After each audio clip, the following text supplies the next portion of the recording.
tuko kwenye taa ya kuelekea kwenye mwisho wa msimu, lakini naamini kwamba chochote ambacho kitakuja mbele cha msimu ujao, basi wakati sahihi ukifika tutazungumzia kuhusu hilo. Madam, upi mpango mkakati kwenye mechi ya marudiano baada ya ushindi kiduchu wa leo? Ushindi kiduchu wa goli moja ni kama bado unaweka mechi kuwa ngumu zaidi kwenye kucheza. Kuna ushindi kiduchu? Yes, ushindi wa goli moja ni ushindi kiduchu. Hayo ni masuala ya kiufundi zaidi.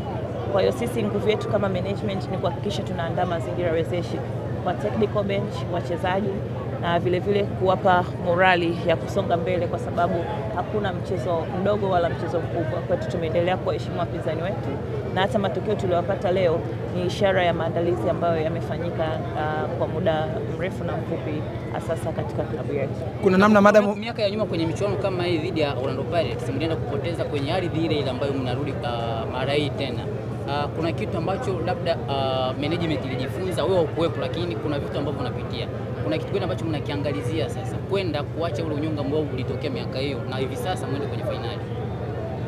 Kwenye hilo sina la kusema, lakini naamini umeona kasi ya Simba. Miaka michache iliyopita ambayo tumeshiriki katika kombe mashindano ya CAF, tulikuwa tunaishia robo finali. Tumekuja kwenye nusu finali na kuonesha ni jinsi gani tumejifunza na makosa. Kwa hiyo hatuna unyonge, bali sisi tunaheshimu kila ambacho tunakutana nacho katika safari ya mafanikio kama klabu ya mpira. Upande wa management wana Simba watarajie nini? Finali ipo? Wewe unaonaje?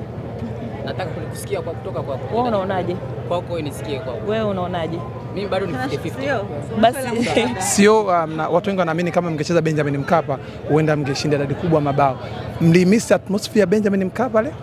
Hiyo ni swala tena la kiufundi kama ambavyo nimesema awali. Mimi kazi yangu moja ni utawala na kuweka mazingira wezeshi.